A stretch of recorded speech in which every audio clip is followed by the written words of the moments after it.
नमस्कार दोस्तों, स्वागत है आप सभी का आपके अपने मैथमेटिक्स के चैनल आई मैथ्यू पर।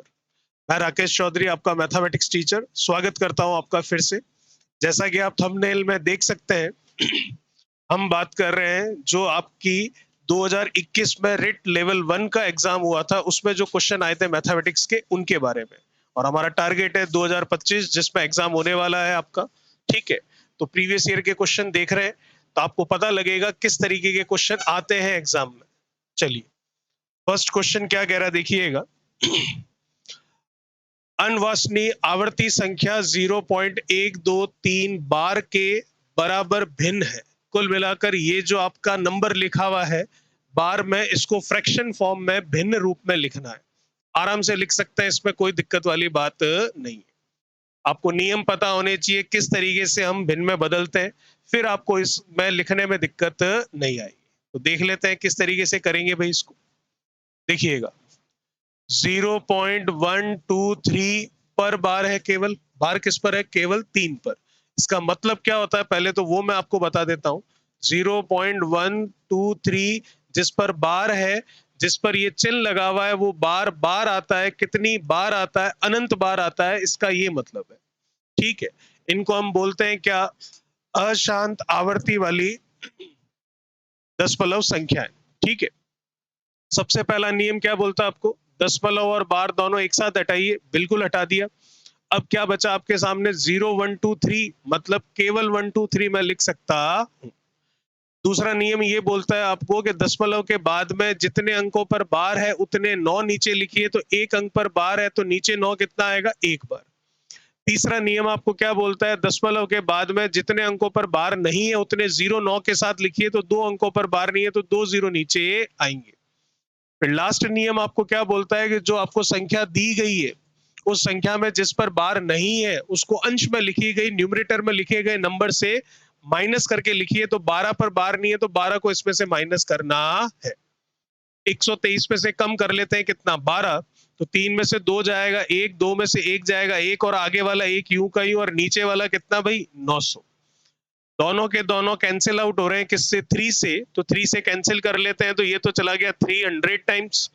ये चला जाएगा 3 बार तो कितना हो जाएगा? 9। 2 बचेगा तो कितना हो जाएगा? 21। तो 7 बार चला जाएगा। ठीक है, तो कितना आएगा भाई? 37/300, मतलब सी ऑप्शन आपका बिल्कुल सही है।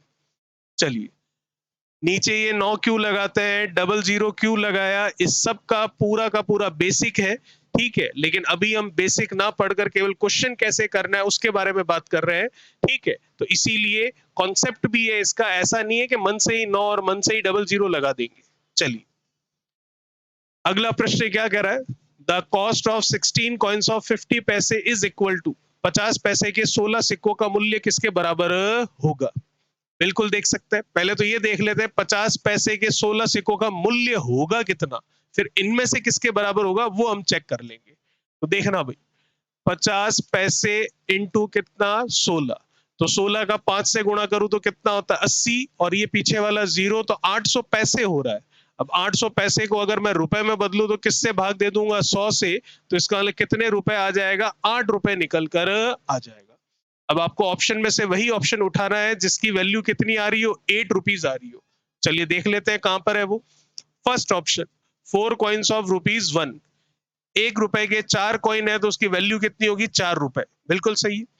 3 कॉइन्स ऑफ ₹2, तो 2 रुपए के 3 कॉइन है तो इसका मतलब 2 रुपए के 3 कॉइन होंगे तो कितने हो जाएंगे? 6 रुपए वहां पर और 4 रुपए यहाँ पर। तो 4 और वो कितना हो गया भैया? 6। तो 6 और 4 तो कितना हो गया? 10 रुपए। तो फर्स्ट वाला ऑप्शन तो नहीं होगा। सेकंड वाला देखते हैं, 3 कॉइन्स ऑफ ₹2। तो 3 कॉइन्स ऑफ ₹2, इसका मतलब एक 2 रुपए का सिक्का है तो 3 सिक्के हैं तो 6 रुपए तो ये हो गए। फिर 8 कॉइन्स ऑफ 25 पैसे, तो 25 पैसे के 8 कॉइन्स है तो 4 कॉइन्स होने पर 1 रुपया बनता है। तो इसका मतलब 8 कॉइन्स होने पर कितने रुपए बनेंगे? 2 रुपए। तो 2 रुपए यहां से और यहां से कितने आए थे? 6 रुपए। 6 और 2 कितने? 8 रुपए। तो ऑप्शन कौन सा मैच कर रहा है आपका? सेकंड ऑप्शन बिल्कुल सही है। चलिए, तीसरा क्या कह रहा है क्वेश्चन देखिए। The right descending order of the following numbers, जो आपको फ्रैक्शंस गिवन है 2/7, 3/13, 5/6, इन संख्याओं का सही अवरोही क्रम क्या होगा? अवरोही मतलब डिसेंडिंग ऑर्डर, मतलब सबसे बड़ा फिर छोटा और फिर सबसे छोटा। चलिए तो ऑप्शन देखते हैं। आप ऑप्शन से कर सकते हैं, नहीं तो इनको चेक कर सकते हैं। ऑप्शन से कर लेंगे, ज्यादा आसान रहेगा। पहला ऑप्शन उठाते हैं, क्या है ये 5/6 क्रॉस मल्टीप्लीकेशन वाले मेथड से करेंगे, हाथों हाथ पता चल जाएगा आपको। आप ऐसे भी कर सकते हैं इन सब की वैल्यू निकालकर पॉइंटों में, लेकिन भाग दोगे समय लगेगा, तो वैल्यू ना निकालकर सीधा तरीका क्रॉस मल्टीप्लीकेशन का लगाते हैं। कैसे? 7 का 5 से गुणा कितना? 35। 6 का 2 से गुणा कितना? 12। तो 35 और 12 क्या ऑर्डर डिसेंडिंग है? बिल्कुल है। आगे चलते हैं। 13 का 2 से कितना? 26। 7 का 3 से कितना भाई? 21। गलत है कि सही है? बिल्कुल सही है। तो क्या ऑर्डर आपका डिसेंडिंग है? बिल्कुल है। 7 का 5 से किया कितना? 35। 6 का 2 से किया कितना? 12। 13 का 2 से किया कितना? 26। 7 का 3 से किया कितना? 21। तो क्या ऑर्डर डिसेंडिंग आया? घटता हुआ आया? अवरोही क्रम में आया? बिल्कुल आया। 35, 12, 26, 21। तो इसका ऑप्शन कौन सा सही है आपका? पहला ऑप्शन बिल्कुल सही। दूसरा ऑप्शन उठाकर देखें तो 3/13, आगे कितना है आपके पास? 2/7, और आगे कितना है? 5/6। ठीक है। 7 का 3 से करोगे कितना? 21। 13 के 2 से करोगे कितना? 26। तो आगे जाने की जरूरत ही नहीं है। 21 से 26 आपका असेंडिंग ऑर्डर आ रहा है। कौन सा क्रम आ रहा है आपका? आरोही क्रम आ रहा है। इसमें देखोगे तो 5/6 और कितना है? 3, 13। 13 का 5 से करोगे कितना? 65। आंसर तो आ चुका हमारा। 6 का 3 से करोगे कितना? 18। तो 65 और 18 ये तो आपका डिसेंडिंग ऑर्डर है अभी तक। तो आगे जाते हैं। आगे कितना आपके पास? वही 3, 13 और कितना? 2, 7। 7 का 2 से करोगे कितना? 7 का 3 से करोगे कितना? 21। और 13 का 2 से करोगे कितना? 26। तो अब ऑर्डर आपका डिसेंडिंग नहीं असेंडिंग ऑर्डर आ चुका है। ठीक है। और वैसे ही लास्ट वाले को चेक करोगे तब भी आपका आंसर मैच नहीं करेगा। तो पहले ऑप्शन से आपका आंसर आ चुका है। क्रॉस मल्टीप्लीकेशन वाला मेथड हमने यूज कर लिया। चलिए भाई, अगला प्रश्न क्या कह रहा है देखिए। द वैल्यू ऑफ सिंप्लीफिकेशन का क्वेश्चन है, इसको सॉल्व करते हैं। ठीक है।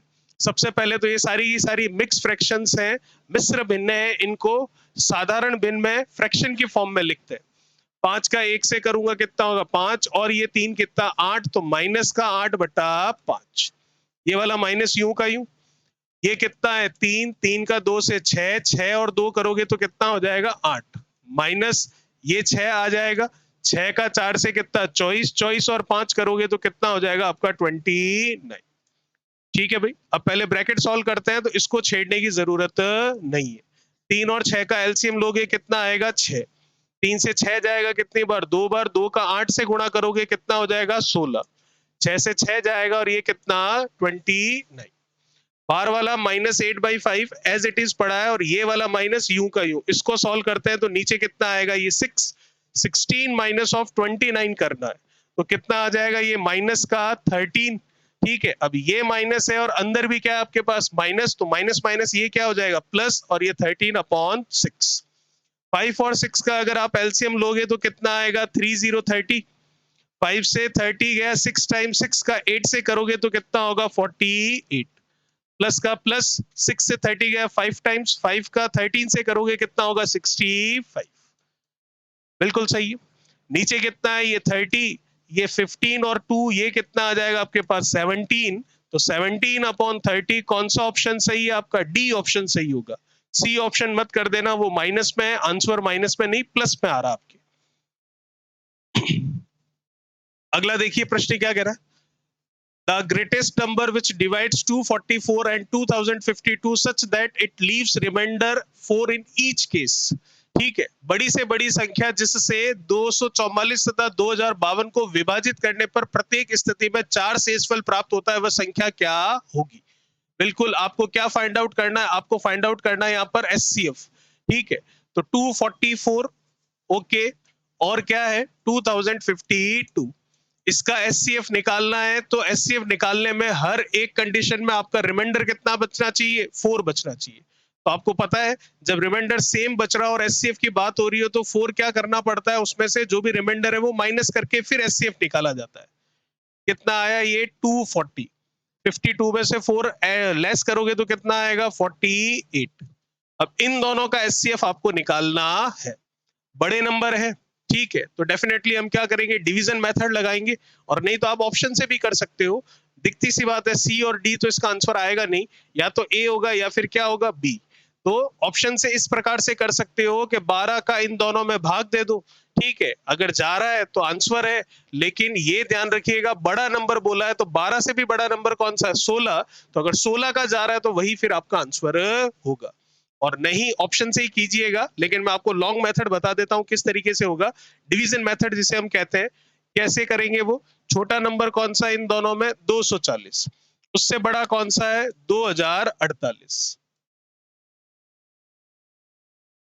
सही है, 240 का भाग 2048 में देते हैं, कितनी बार जाएगा ये, लगभग पूरा पूरा तो जाएगा नहीं, कितनी बार जाएगा अगर हम इसको देखें तो 8 या 7 टाइम्स, 9 टाइम्स तो ज्यादा हो जाएगा, 8 टाइम में देखूं तो कितना हो जाएगा ये, 8 टाइम्स करके देखते हैं। तो ये तो हो गया 0, 8 का 4 से कर लू कितना, 32, और ये 3, 8 का 2 से कितना, 16, 16 और 3 कितना हो गया आपके पास, 19, 20, बिल्कुल सही है। ये आ गया 8, 4 का 2, बिल्कुल सही है। 10 में से 9 जाएगा तो कितना बचेगा, 1, तो कितना आ गया आपके सामने, 128 बच गया। अब जो डिवीजन मेथड लगाने जा रहा हूं मैं, उसमें उस समय तक आपको आगे चलते रहना है जब तक आपका शेषफल रिमाइंडर क्या ना आ जाए, 0। ठीक है, ये क्या है आपका शेषफल। अब ये शेषफल अगले वाले भाग के लिए क्या बन जाएगा, भाजक, और जो पिछला वाला भाजक था वो क्या हो जाएगा, भाज्य। तो ये 240 आ जाएगा अब इधर, इसका इस पे डिवाइड करूं तो कितने टाइम्स जा रहा है भाई, 1 टाइम। तो ये लीजिए 128, 128 है, तो 240 में से 128 लेस कर लीजिए, तो 12 करूंगा तो कितना हो जाएगा आपका ये 140 हो जाएगा, और 1 वहां से 100 वहां से ले लेंगे तो कितना हो जाएगा, ये 112, ये 128 अब आगे और लग जाएगा। अब कितनी बार जा रहा है, एक बार, तो ये लीजिए 112, 28 में से 12 लेस कर लेते हैं तो 8 में से 2 जाएगा कितना, 6, और ये कितना 1, और ये 112 वहां पर। तो अब ये 16 जो है 112 को कंप्लीटली डिवाइड करेगा, कितने टाइम्स कर लेगा, अगर ये देखें तो ये पीछे 2 आ रहा है तो कितने टाइम्स, 8 टाइम्स, 80, और ये कितना होगा, 8 का 6 से करूंगा तो 48। ठीक है, 48 होगा, 48 नहीं, कितनी बार, 6। ठीक है, 16 इंटू 7 कर लेते हैं तो 2 मिल जाएगा आपको, 70, और कितना हो जाएगा ये 42, बिल्कुल ठीक है, 7 टाइम्स चला जाएगा। तो लास्ट में आपका क्या बचा, जो भी भाजक है वो 16, और वही हमारा क्या होगा, आंसर। लेकिन पहले ही मैंने आपको बोल दिया, इस मेथड से करने की जरूरत नहीं है, सीधा ऑप्शन से कर सकते हैं, क्योंकि ऑप्शन बहुत ही अच्छे हैं, साफ दिखाई दे रहा है सी और डी तो इसका आंसर होने वाला नहीं है। चलिए अगला क्वेश्चन क्या कह रहा है, देखिए। पी ने 9,000 रुपए का ऋण 8.5% साधारण ब्याज की दर पर 2 वर्ष 8 माह के लिए लिया, तो उसे कुल कितनी राशि पुनः लौटानी पड़ेगी। पुनः कितनी लौटानी पड़ेगी, इसका मतलब वो आपको क्या पूछ रहा है, अमाउंट पूछ रहा है, मिश्र धन पूछ रहा है। बिल्कुल निकाल लेते हैं। तो सबसे पहले तो हम सिंपल इंटरेस्ट निकालते हैं, कितना निकल कर आएगा। सिंपल इंटरेस्ट क्या होता है अभी, प्रिंसिपल जीत तो जो कि कितना है 9,000 इंटू रेट ऑफ इंटरेस्ट जो कि कितनी है 8.5 इंटू टाइम ड्यूरेशन जो कि 2 वर्ष 8 माह है। तो 2 वर्ष और 8 माह, इन सबको हम बदल लेते हैं किस में, महीनों में। तो कितने हो जाएंगे, एक साल में महीने होते हैं 12, तो 2 साल में कितने 24, 24 और 8 कर लेता हूं तो टोटल महीने कितने हो जाएंगे आपके 32 महीने, और बटा में क्या लगता है आपके 100। 32 महीने, इनको साल में चेंज करना है तो किसका भाग दे दूंगा भाई, 12 का। क्यों भाग दूंगा 12 का, क्यों साल में चेंज करना है, क्योंकि जो रेट ऑफ इंटरेस्ट होती है वो हमेशा क्या होती है, ईयरली होती है, वार्षिक होती है। अब कैलकुलेशन करते हैं, ये पॉइंट हटेगा तो नीचे एक जीरो और लगा दूंगा, तो 3 जीरो से ये 3 जीरो आपके कैंसिल हो जाएंगे। ठीक है, और कैंसिल करते हैं तो इसको मैं कर सकता हूं 4 से, और इसको भी मैं कर सकता हूं 4 से। 4 से कर सकता हूं कितने टाइम्स, 3 टाइम्स। इसको 4 से कर लेते हैं कितनी, 8 टाइम्स। 3 से इसको कर लूंगा कितना, 3। अब मल्टीप्लीकेशन कर लीजिए, आंसर आ जाएगा 3 का, या फिर इन दोनों का पहले कर लेते हैं, ये 3 एज इट इज रख देते हैं। 8 का 8 से कितना 64, और 8 का 5 से कितना 40, 640, और 40 कितना 680।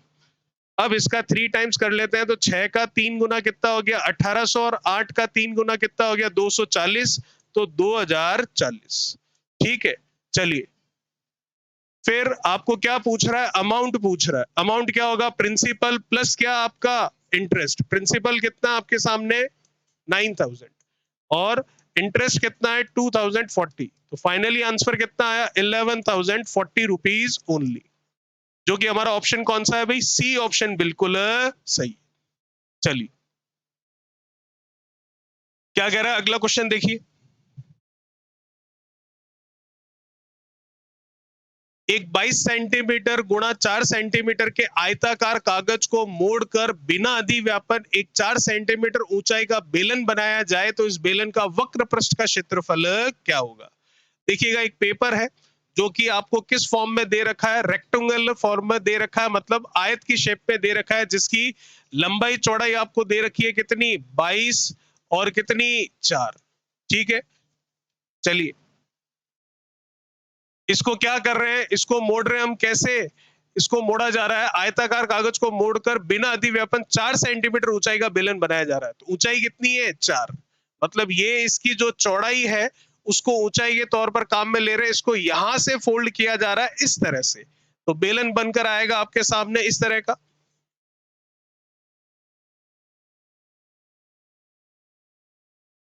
तो ये कितना है 4, तो ये कितना हो गया 4, और ये जो आपकी लंबाई है इस आयत की रेक्टेंगुलर फॉर्म की, वो क्या हो जाएगी, इसकी सरकमफ्रेंस हो जाएगी। जो सर्कल है नीचे उसकी परिधि हो जाएगी, जिसकी रेडियस कितनी है वो हमें नहीं पता, वो रेडियस हमने मान ली कितनी है r। ठीक है, तो सरकमफ्रेंस क्या होती है किसी भी सर्कल के लिए, 2 पाई r। r हमें नहीं पता है, लेकिन ये पता है किसके बराबर है, 22 के बराबर है। बिल्कुल ठीक है, 22 से 22 चला गया, r की वैल्यू निकालोगे 7/2 आएगी, जो कि कितनी है 3.5। रेडियस निकल कर आ गई। हमें रेडियस नहीं पूछी, हमें यहाँ पर पूछा क्या है, उसका वक्र पृष्ठ कर्व सरफेस एरिया। तो किसी भी बेलन का कर्व सरफेस एरिया जो होता है, वक्र पृष्ठ क्षेत्रफल जो होता है, वो क्या होता है 2 पाई r, जो कि कितना आया 3.5 इंटू उसकी हाइट, मतलब उसकी क्या h कितनी है भाई 4। सही है, अब हो गया काम हमारा। 7 से ये चला जाएगा 0.5 टाइम्स, 0.5 का 4 से मल्टीप्लीकेशन करूंगा कितना आ जाएगा 2, 2 का 22 से करूंगा कितना 44, और 44 का 2 से करूंगा तो कितना आ जाएगा 88। ए ऑप्शन सही मत कर देना, वो 88 पाई है। पाई की वैल्यू हमने ले ली है 22/7, तो अब पाई वापस आने वाला नहीं। चलिए नेक्स्ट क्वेश्चन क्या कह रहा है देखिए।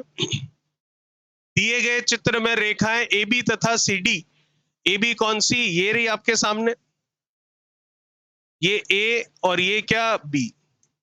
सी डी कौन सी है भाई, ये रही सी डी आपके सामने। दोनों कहां पर काटती है, ओ बिंदु पर एक दूसरे को इंटरसेक्ट करती है, प्रतिच्छेद करती है। फिर आगे क्या बोल रहा है, ओ ई तथा ओ एफ, ओ ई का है, ये ओ और ये रहा ई, ओ एफ ये रहा ओ एफ।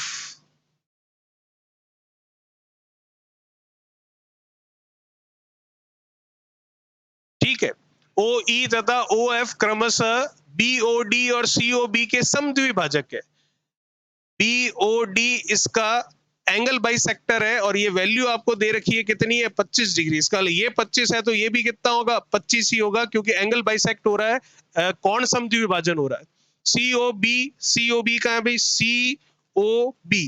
ठीक है, तो जितना ये होगा, माना ये थीटा होगा, तो फिर ये भी कितना होगा थीटा ही होगा। चलिए ठीक है, आगे चलते हैं। तो आपको क्या बोल रहा है, सी ओ एफ ईओडी 25 है, बिल्कुल हमने ले लिया ईओडी। सी ओ एफ किसके बराबर है, सी कहाँ है भाई ये रहा, ओ कहाँ है भाई ये रहा, और एफ कहाँ है आपका, एफ है ये रहा। तो इसकी वैल्यू आपको फाइंड आउट करनी है, आराम से कर सकते हैं। कैसे, सिंपल सा तरीका है। एक स्ट्रेट लाइन पर एक पॉइंट पर एक ही साइड में जितने भी एंगल बनते हैं, उन सब एंगल का सम कितना होता है 180 के इक्वल होता है। तो कौन कौन से एंगल बन रहे हैं, 25 25 थीटा और थीटा, कितना हो गया ये 50 प्लस थीटा, थीटा कितना 2 थीटा इज इक्वल्स टू कितना 180। 50 उधर जाएगा, 180 में से 50 लेस होगा तो कितना बचेगा 130, और 2 थीटा इज इक्वल्स टू कितना 130। हमें थीटा निकालना है तो 130 का हाफ कर दूंगा तो कितना आ जाएगा 65। सेकंड ऑप्शन आपका बिल्कुल सही होगा। चलिए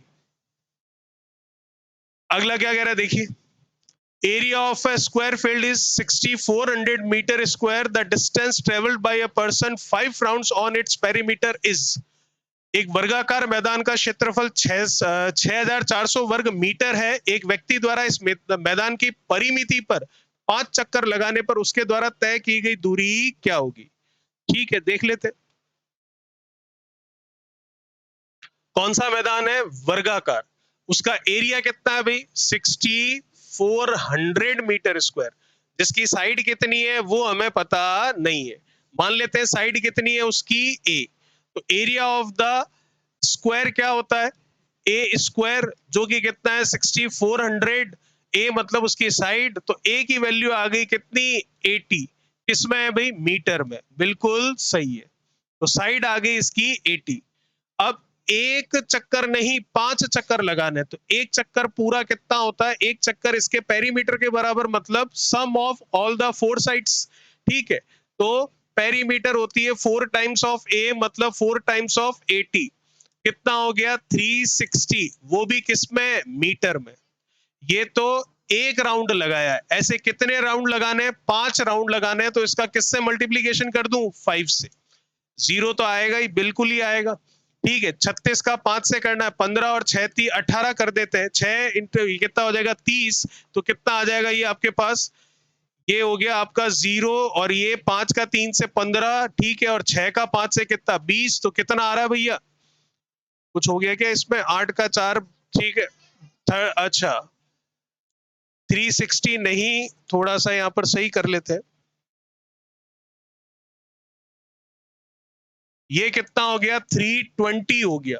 ठीक है, चलिए इसका किससे मल्टीप्लीकेशन करना है, 5 से, बिल्कुल कर लेते हैं। 0 तो आ ही जाएगा, 5 का 3 से 15 और 2 का 5 से करेंगे तो कितना होगा 10, तो कितना 160, 1600 क्या आ जाएगा मीटर।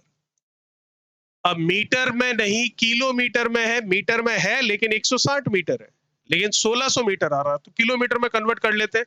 तो किससे डिवाइड कर देंगे भाई, 1000 से, 1000 से, तो डबल जीरो तो कैंसिल हो जाएगा, क्या बचेगा 1.6 किलोमीटर। इसका मतलब कौन सा सही है, सी ऑप्शन आपका बिल्कुल सही। चलिए क्या कह रहा है अगला क्वेश्चन, बहुत ही बढ़िया सवाल है, ध्यान से देखिएगा इसको।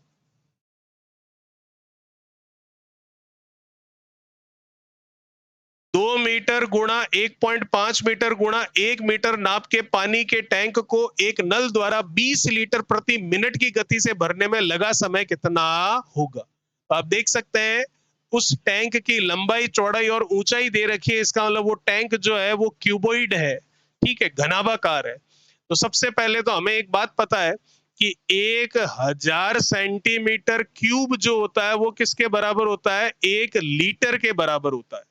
तो इनको बदलते हैं पहले हम किस में, सेंटीमीटर में। 2 मीटर, ठीक है, 1.5 क्या मीटर, और ये क्या है 1 मीटर, ठीक है। तो 1000 सेंटीमीटर क्यूब कितने लीटर के बराबर होता है, 1 लीटर। अब आपको नाप दे रखी है कितनी, 2 मीटर, और इन सबको सेंटीमीटर में बदलना है, बिल्कुल बदल लेते हैं। ये लीजिए, ये 200 हो गया, ये हो गया 1.5 इंटू 100, और ये हो गया आपके 1। पॉइंट हटाकर इस जीरो को मैं काट सकता हूं, बिल्कुल कैंसिल आउट कर सकता हूं।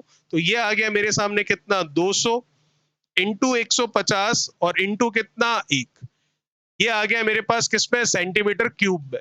अब सेंटीमीटर क्यूब में आ चुका है, और आपको क्या बोल रहा है कि 20 लीटर जो है वो 20 लीटर पर मिनट के स्पीड से क्या डालता है, पानी डालता है। तो इसको हम 1000 से भाग दे देंगे, तो अब ये किस में आ जाएगा, लीटर में। तो ये लीजिए, 1 0 1 0 2 0 2 0 कैंसिल, 15 का 2 से गुणा कर लेता हूं, कितना आ गया भैया 30। अब स्पीड आप देख सकते हैं 30 के लिए कि इस 1 का मीटर, ये लीजिए सेंटीमीटर, और ये सेंटीमीटर, ये डबल जीरो और ये डबल जीरो आ गया, तो कितना आ गया 3000 लीटर। अब 3000 लीटर उसमें पानी डालना, और स्पीड क्या है 20 लीटर 1 मिनट की। तो 3000 में मैं डिवाइड कर देता हूं किससे, 20 से, उससे आपको पता चल जाएगा कितने मिनट लगेंगे। जीरो से आप जीरो कैंसिल कर दोगे, 300 का हाफ करोगे तो कितना आएगा 150 मिनट।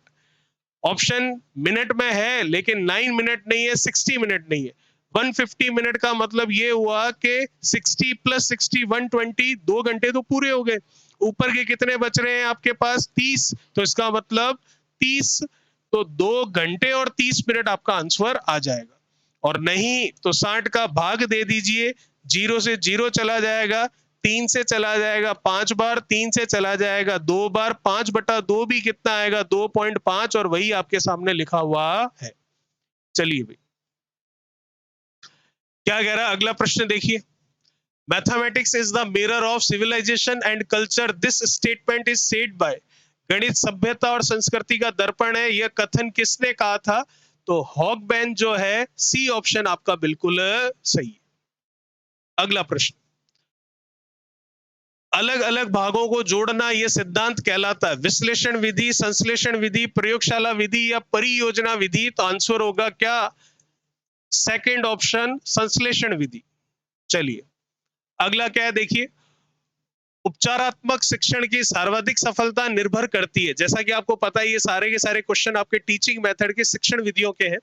पहला ऑप्शन समय व अवधि पर, दूसरा ऑप्शन समस्या के कारणों को सही पहचान पर, तीसरा भाषाई नियमों के ज्ञान पर, चौथा उपचारात्मक शिक्षण सामग्री पर। तो आंसर क्या होगा इसका आपका? समस्या के कारणों को सही पहचान पर, सेकंड ऑप्शन बिल्कुल सही है। 14 देखिए क्या कह रहा है आपको। Arrange in the correct order the steps of evolution in mathematics, गणित में मूल्यांकन के सोपानों का सही क्रम बताइए। परिस्थितियों को पहचानना, उद्देश्यों का चयन करना, मूल्यांकन विधियों का चयन करना, प्रमाणों को व्याख्या, और लास्ट है मूल्यांकन प्रविधियों का निर्माण। तो सबसे पहले तो आपको उद्देश्य का चयन करना पड़ेगा, तो 2 से शुरू होगा, तो ये तो आंसर नहीं होगा। फिर उद्देश्य चयन हो गया, परिस्थितियों को पहचानना पड़ेगा, मतलब फर्स्ट आएगा, तो 2 के बाद 1 आएगा, तो एक ही ऑप्शन मैच कर रहा है, कौन सा? पहला। तो 2 1 3 5 4 ये हमारा आंसर बिल्कुल सही होगा। चलिए क्या कह रहा है अगला प्रश्न देखिए, थोड़ा बड़ा सवाल है ये, तो थोड़ा सा इसको ध्यान से देखिएगा। किसी छात्र से नीचे दी गई संख्याओं को पढ़ने के लिए कहा गया। 306, 406, 408 और 4020, जैसा कि हम पढ़ पा रहे हैं, लेकिन उसने क्या किया? 30/6, 40/6, 40/8, 40/20 पढ़ने में त्रुटि की है, तो उस त्रुटि का कारण क्या है वो हमें बताना है। पहला, छात्र को गणित की कक्षा अच्छी नहीं लगती और कक्षा उबाऊ लगती है। चलिए, ये तो कईयों के साथ होता है गणित में, तो ठीक है ना। हाँ, दूसरा, छात्र ने स्थानीय मान की संकल्पना को समझ लिया तथा उसका उपयोग भी। ठीक है, अगर समझ लिया होता तो अभी तक आंसर सही आ जाता। छात्र गणित का अध्ययन करने के लिए उपयुक्त नहीं है। और लास्ट क्या है? छात्र स्थानीय मान की संकल्पना को नहीं समझता है और उसे केवल 2 अंकीय संख्याओं को पढ़ना आसान लगता है। कौन सा ऑप्शन सही है भाई? डी ऑप्शन बिल्कुल सही है। चलिए अगला प्रश्न, 1,01,01,101 का अंकीय रूप क्या होगा? 1 करोड़, करोड़ में कितने जीरो होते हैं भाई? 7। 1 2 3 4 5 6 और 7, बिल्कुल सही है। 1,00,000, लाख में कितने होते हैं? 5। 1 2 3 4 5, बिल्कुल सही है। 1,000, हजार में कितने होते हैं? 3, ये लीजिए 1,000। फिर 100, 100 में कितने होते हैं? 2। फिर क्या? 1, तो ये लीजिए 1। ये कितना? 1, ये कितना? 0, ये कितना? 1, ये कितना? 1, ये कितना? 0, ये कितना? 1, ये कितना? 0 और ये कितना? 1। 10 10 11 0 1, 10 10 11 0 1, कौन सा ऑप्शन मैच खा रहा है आपका? सेकंड ऑप्शन बिल्कुल सही है। चलिए, if 3 1 p5 is multiple of 3 where p is 10th digit, then the greatest value of p is। यदि 3 1 p5 3 का गुणज है और जहां p जो है दाही का अंक है, तो p का अधिकतम मान क्या होगा? तो हमें पता है कि 3 का गुणज 3 का मल्टीपल होने का मतलब यह है कि वो नंबर 3 से कंप्लीटली डिविजिबल होगा, 3 से पूर्णतया विभाजित होगा। और 3 से पूर्णतया विभाजित होगा इसका मतलब क्या होगा? 3 की भाजकता का नियम लगेगा। डिविजिबिलिटी रूल ऑफ 3 हम अप्लाई कर सकते हैं। और डिविजिबिलिटी रूल ऑफ 3 आपको क्या बोलता है? सम ऑफ डिजिट्स जो है, संख्याओं का, अंकों का योग 3 से विभाजित होना चाहिए। तो 3 और 1 4 और 5 9, ये तो पूरा विभाजित हो गया। P जो आएगा वो भी 3 से डिवाइड होना चाहिए। तो बड़े से बड़ा नंबर लेना है, तो बड़े से बड़ा नंबर कौन सा है? 9। वैसे तो 3 भी 3 से डिवाइड होता है, सेकंड ऑप्शन। 6 जो है वो भी 3 से डिवाइड होता है। 5 वैसे ही नहीं होगा क्योंकि 3 से डिवाइड होता नहीं है। हमें बड़े से बड़ा नंबर पूछा है, तो बड़े से बड़ा अंक क्या होगा? 9।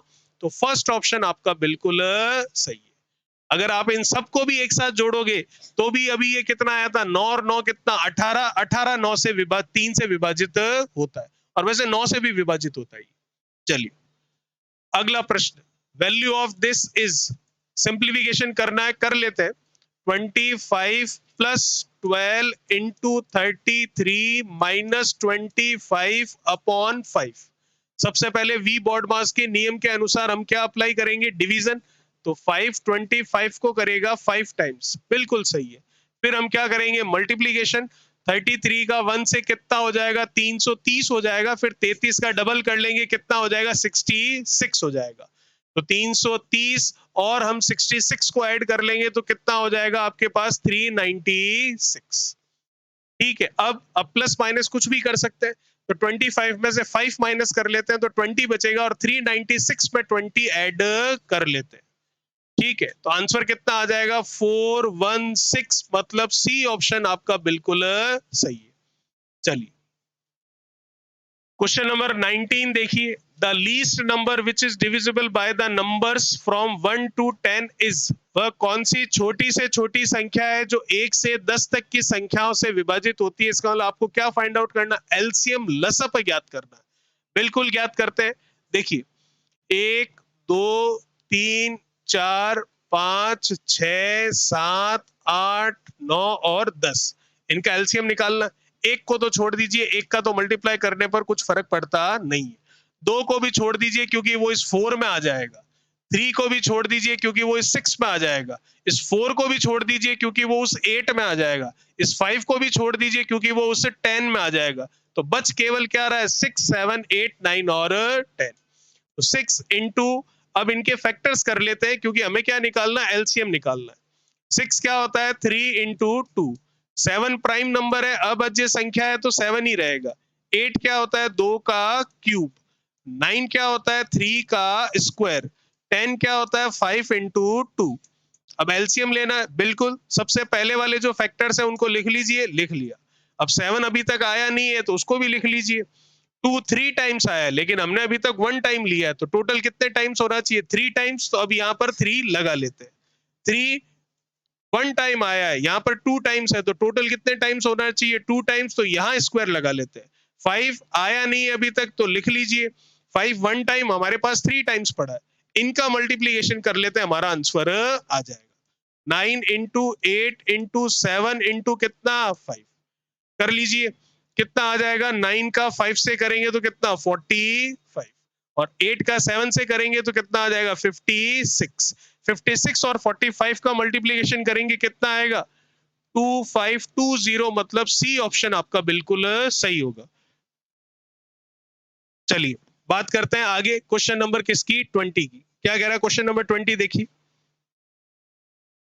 आपको एक नंबर दे रखा है, उसमें 3 4 तथा 5 के स्थानीय मानों का गुणनफल क्या होगा, ये आपको पूछ रहा है। Multiplication of place values of 3, 4 and 5 in the number this is equal to. ठीक है, तो प्लेस वैल्यू क्या होती है? नंबर क्या आपके सामने? 6 0 3 2 1 0 4 5। ठीक है, प्लेस वैल्यू मतलब कौन से स्थान पर है? इकाई पर, दाही पर, सैकड़े पर, हजार पर, 10,000 पर, 1 लाख पर, 10 लाख पर, units place, tens place, hundreds place, thousands place, 10,000 place, 1 lakh place, इस तरह से। 3 का है, ये रहा। इसके राइट साइड में कितने नंबर है? 1 2 3 4 5। तो जीरो कितने लगेंगे? 5 0। 1 2 3 4 5, बिल्कुल सही है। 4 कहां पर है? ये रहा। इसके राइट साइड में कितने नंबर है, कितने डिजिट है? 1। तो जीरो कितने लगेंगे? 1, बिल्कुल सही है। और 5 का है, ये रहा। इसके राइट साइड में कितने? एक भी नहीं है, तो जीरो लगेगा ही नहीं। इनका मल्टीप्लीकेशन कर लेते हैं, आपका आंसर आ जाएगा। 5 इंटू 40 इंटू 3 और 0 कितने हैं भाई? 5। तो 1 2 3 4 और 5। तो 5 और 1 6 0 तो आ रहे हैं, साफ साफ दिख रहे हैं। 5 का 2 से 5 का 4 से करूंगा तो कितना होगा? 20। 20 का एक जीरो और आ जाएगा, बिल्कुल सही है। ठीक है, और फिर 2 और 3 का करूंगा तो कितना आ जाएगा 6। जीरो कितने हो गए 1 2 3 4 5 6 और कितने 7। तो 1 2 3 4 5 6 और 7 कौन सा ऑप्शन मैच कर रहा है आपका?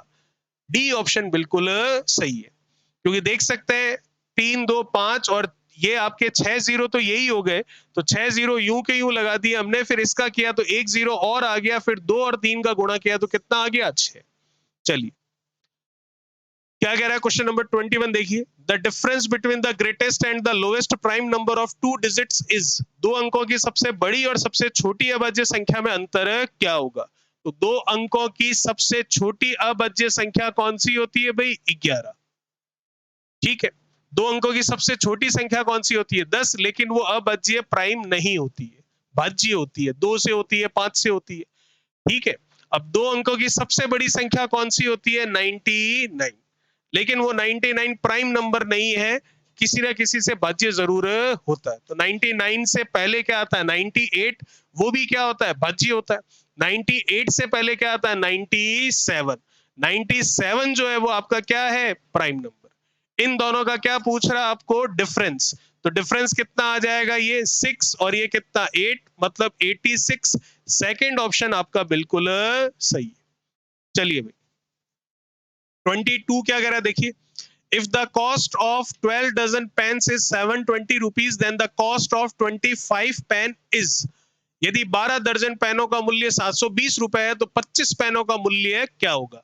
12 दर्जन पेनों का मूल्य आपको दे रखा है कितना? 720 रुपए, बिल्कुल सही है। तो एक दर्जन पेन का मूल्य कितना होगा भाई? 720 बट्टा में कितना? 12। एक दर्जन पेन का मूल्य होगा, तो एक पेन का मूल्य कितना होगा? तो इस दर्जन को किस में बदल दूं मैं? संख्या में। तो एक दर्जन में कितने होते हैं? 12। तो इसका मतलब एक पेन का मूल्य कितना आ गया? ये जो आपके सामने पड़ा है वो। पर एक पेन नहीं, पेन कितने चाहिए आपको? 25। तो इसको सॉल्व करते हैं, 12 से ये गया कितनी बार? 60 बार। ठीक है, 12 से ये गया कितनी बार? 5 बार। एक पेन कितने का भाई? 5 रुपए का।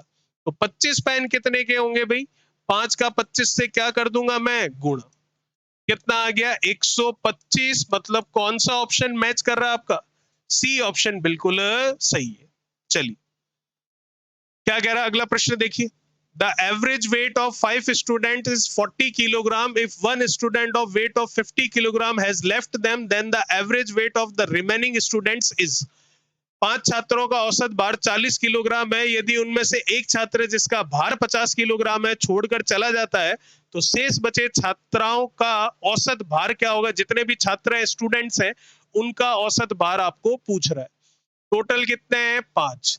एवरेज कितना है? 40। तो टोटल कितना हुआ? 200 किलोग्राम। कौन चला गया? एक जना चला गया, जिसका वजन कितना है? 50। तो माइनस कर दो तो कितना बचा? 150 किलोग्राम। कितने लोग बचे? 5 में से एक जाने पर 4। तो एक कम कर दिया तो 4 लोगों का टोटल कितना? 150। तो एवरेज कितना होगा? 150 बटा में कितना? 4। ये कितना? 75। ये कितना? 2। 75 का आधा कर लीजिए, कितना आ जाएगा? 37.5। कौन सा ऑप्शन मैच खा रहा है आपका? सेकंड ऑप्शन बिल्कुल सही है। चलिए,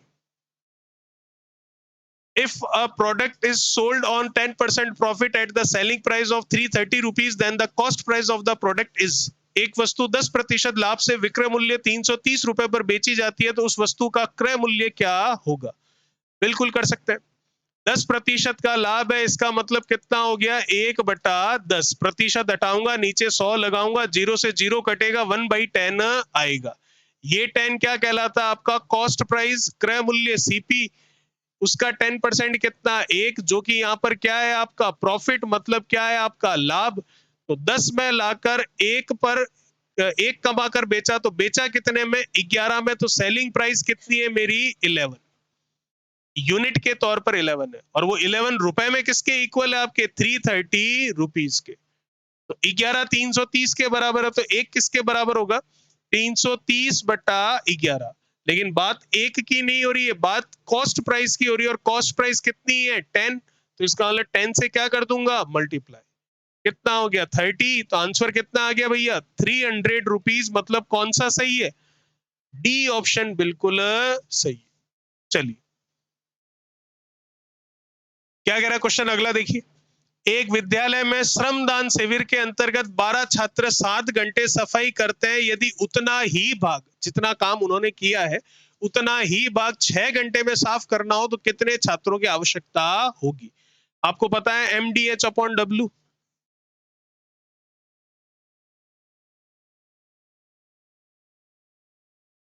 चलिए कितने लोग काम कर रहे हैं पहले? 12। कितने टाइम में कर रहे हैं? 7 घंटे में। नंबर ऑफ डेज नहीं है तो लेने की जरूरत नहीं है, नंबर ऑफ आवर्स है। क्या कर रहे हैं? कोई एक काम कर रहे हैं, बिल्कुल सही है। फिर क्या बोल रहा है आपको? 6 घंटे में। काम कितने टाइम में करवाना है? 6 घंटे में। कितना करवाना है? उतना ही करवाना है। कितने लोग करेंगे? M2 की वैल्यू आपको निकालनी है। 6 से इसको डिवाइड कर दूं कितने बार? 2 बार। 7 का 2 से कितना? 14। फर्स्ट ऑप्शन आपका बिल्कुल सही है। चलिए क्वेश्चन नंबर देखिए 26 आपको क्या कह रहा है। 20 मीटर लंबी, 5 मीटर ऊंची और 50 सेंटीमीटर मोटी दीवार जिसमें दो दरवाजे हैं जो कि 2 मीटर और 1.5 मीटर माप के हैं, बनाने में 25 सेंटीमीटर, 16 सेंटीमीटर, 10 सेंटीमीटर माप की कितनी ईंटों की आपको आवश्यकता होगी? ठीक है, कर सकते हैं आराम से।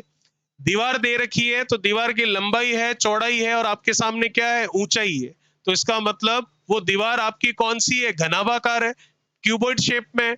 तो इसका मतलब इसका जो वॉल्यूम होगा वो बराबर होगा किसके? जो भी ईंटें इसमें लगने वाली है उसके। और जो भी आपको दरवाजे या जो भी अलग अलग शेप दे रखी है उसका जो भी वॉल्यूम होगा वो हम उसमें से क्या कर लेंगे? माइनस। किस तरह से? देखिएगा,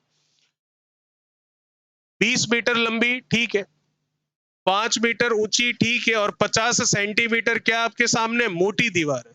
चलिए ये वॉल्यूम बराबर होगा किसके? जो भी इसमें ईंटें लगेगी उसके। किस तरीके से? इधर देखिएगा,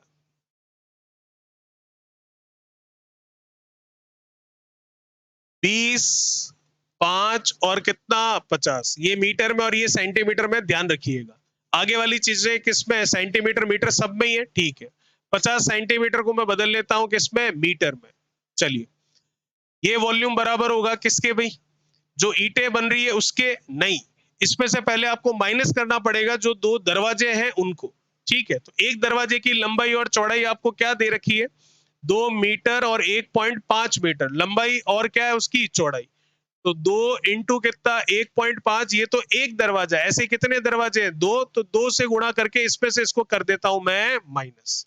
अब ये जो रिमेनिंग बच रहा है ये किसके द्वारा बना हुआ है? ईंटों के द्वारा। और ईंटें कौन सी है? लंबाई चौड़ाई ऊंचाई, मतलब घनाभाकार है।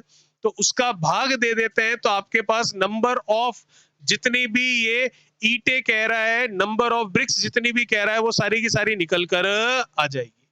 तो क्या है ईंट के लिए? 25 सेंटीमीटर मीटर में बदलते हैं, 16 सेंटीमीटर मीटर में बदलते हैं, 10 सेंटीमीटर मीटर में बदलते हैं। पॉइंट हटा दूं, नीचे ये लगा दूं 10, या फिर सीधे ही ऊपर गुणा कर दो, इसमें तो कोई दिक्कत ही नहीं है। 1.5 का 2 से करोगे तो कितना? 3। 3 का 2 से करोगे कितना? 6। बिल्कुल सही है। ये चला गया कितना? 2 टाइम्स। 2 से ये चला गया कितना? 10 टाइम्स। ये कितना आ गया? 50। 50 में से लेस कर लीजिए 6 तो कितना आ गया? 44। चलिए यहां भी कैंसिल कर लेते हैं, ये चला गया 4 टाइम्स, ये 0 से 0। इसको भी कैंसिल कर लेता हूं, 4 से चला जाएगा 4 टाइम्स और 4 से चला गया 25 टाइम्स। ये 4 से ये कैंसिल आउट हो गया। ऊपर क्या बचा? 1, और नीचे क्या बचा? 250। 1/250। अपॉन के नीचे अपॉन है तो 250 कहां चला जाएगा? ऊपर। तो 44 का मल्टीप्लीकेशन कर देते हैं 250 से, क्या आ गया? ये 0। 25 का 4 से करूंगा कितना होगा? 100। ठीक है, तो ये 25 का 4 से कर लेते हैं 100 और 1 0 तो 1000, और 25 का 4 से करूंगा 100। तो इसका मतलब कौन सा आ रहा है आपका? 11 और 00 और 10। ये तो बी ऑप्शन आपका बिल्कुल सही है, मतलब 11,000 ईंटों की आपको आवश्यकता पड़ेगी। चलिए अगला क्वेश्चन क्या कह रहा है देखिए। In the given figure, OP is parallel to RS. Angle of OPQ is equals to 100 degree and angle of QRS is equals to 140 degree. Then the angle of PQR is equal to, ठीक है, आप देख सकते हैं O से P, ये रहा आपके सामने, ये P है, ये O है। ये कितना दे रखा आपको? एंगल 100 डिग्री का। ये एंगल आपको पूछ रहा है, और ये है आपका R, और ये क्या है Q, और ये लाइन आगे जा रही है जो कि है क्या S, और ये आपको एंगल दे रखा है 140 डिग्री का, ठीक है। और ये दोनों लाइन जो है आपस में क्या है, पैरेलल है, समानांतर है, ठीक है। तो आपको पूछ रहा है PQR, इसका मान क्या होगा। इसको आगे बढ़ा सकते हैं इस तरह से, बिल्कुल बढ़ा सकते हैं। ये 140 है और ये लाइन आपस में पैरेलल है, तो इसको आगे बढ़ाया तो ये दोनों भी आपस में पैरेलल है। ये 140 है तो ये और ये एंगल आपस में इंटरनल एंगल होंगे, अंतः कोण होंगे, और सम ऑफ इंटरनल एंगल्स कितना होता है, 180। तो ये 140 और सम 180, तो ये कितना हो गया फिर 40। ये 40 है तो ये भी कितना होगा 40, क्यों, क्योंकि वर्टिकली अपोजिट एंगल्स है, शीर्षाभिमुख कोण है, इसलिए। ये 100 है तो ये वाला कोण कितना होगा अगर हम देखें तो, एक स्ट्रेट लाइन पर एक पॉइंट पर एक ही साइड में बनने वाले जितने भी एंगल्स होते हैं उनका सम कितना होता है 180। तो इसका मतलब ये हो गया आपका। अच्छा, अगर ऐसे करें, नहीं तो सीधा यूं भी कर सकते हैं, आंसर सीधा ही आ रहा है। देखिए, ये एक ट्राइंगल बन रहा है आपके सामने, बिल्कुल बन रहा है। ट्राइंगल में दो इंटरनल एंगल्स हैं, बिल्कुल है, ये 40 और ये थीटा जो कि मुझे निकालना है। और ये तीसरे इंटरनल एंगल का एक्सटर्नल एंगल है कितना, 100। तो मुझे पता है sum of these two internal angles is equals to value of the external angle, जो कि कितना 100। तो थीटा की वैल्यू कितनी आ रही है आपके सामने, 60। सेकंड ऑप्शन आपका बिल्कुल सही है। वैसे भी कर सकते थे, एक लाइन पर एक बिंदु पर एक ही तरफ बनने वाले कोणों का योगफल 180, लेकिन सीधा आ रहा है तो और भी अच्छी बात है। चलिए, क्वेश्चन नंबर 28 क्या कह रहा है, देखिए। दो दशमलव संख्याओं का गुणन, जैसे कि 0.4 गुणा 0.2 बराबर है 0.08 की संकल्पना को समझाने के लिए उचित शिक्षण अधिगम साधन कौन सा है। डायनेस ब्लॉक, संख्या चार्ट, ठीक है, काउंटिंग स्टार या ग्राफ पेपर। तो ऑप्शन कौन सा होगा आपका, डी ऑप्शन बिल्कुल सही होगा। Which of the following represents 9 using the tally marks, ठीक है, मिलान चिन्हों का उपयोग करते हुए निम्नलिखित में से कौन संख्या 9 को प्रदर्शित करती है। 1 2 3 4, फिर ये 5 6 7 8 और ये 9। तो यहाँ कहां पर दिख रहा है आपको, सी ऑप्शन आपका बिल्कुल सही है। चलिए, एक व्यक्ति का मासिक वेतन कितना है, 24,000 रुपए। उसके शिक्षा पर किए गए व्यय को पाई चार्ट पर दर्शाने वाले त्रिज्य खंड का केंद्रीय कोण 60 डिग्री है, तो उसका शिक्षा पर व्यय कितना होगा। If the monthly salary of a person is 2,400 rupees, central angle of the sector showing the expenditure on the education by pie chart is 60 degree, then the expenditure on the education is, ठीक है। Total जो खर्चा है वो pie chart से represent कर रहे हैं, जिसमें आपको पता है टोटल अगर मैं परसेंटेज में देखूं तो 100%, और डिग्री में देखूं तो कितना होता है, 360 डिग्री होता है। तो इसका मतलब 360 डिग्री जो है वो किसके इक्वल है, 24,000 के इक्वल है। तो 1 डिग्री किसके इक्वल है, 24,000 अपॉन 360 के। लेकिन 1 डिग्री नहीं, 60 डिग्री, जो कि किसको बता रहा है, उसके शिक्षा पर खर्च को। तो 60 डिग्री की वैल्यू निकालनी है। ये कैंसिल हो गया 6 टाइम्स, और ये चला गया कितना, 4 टाइम्स। तो 4,000 मतलब ए ऑप्शन आपका बिल्कुल सही होगा, ठीक है। चलिए, ये था हमारा क्वेश्चन नंबर 30, जो कि लास्ट क्वेश्चन था। और पेपर जैसा कि आपने देखा, हमने बात करी रिट लेवल 1, जो कि 2021 का पेपर था, 30 क्वेश्चन हूबहू। आई होप मैं आपको अच्छे से समझाने में सफल रहूंगा। अगर आप मेरे चैनल पर नए हैं तो प्लीज चैनल को सब्सक्राइब कर दें, और साथ ही साथ लाइक करें और वीडियो को शेयर करें। और अगर आपके कोई भी सुझाव है तो जरूर बेझिझक कमेंट बॉक्स में कमेंट करें। और भी क्लास आएगी कल, उसमें हम बात करेंगे L1 लेवल 1 का जो और प्रीवियस ईयर पेपर था उसके बारे में। तो आई होप आपको अच्छा लगा होगा। शेयर करना, सब्सक्राइब करना और बेल आइकन को प्रेस करना ना भूलें, ताकि जो भी नया वीडियो आए उसका नोटिफिकेशन आपको बेल आइकन प्रेस करने पर मिल जाए। Thank you so much.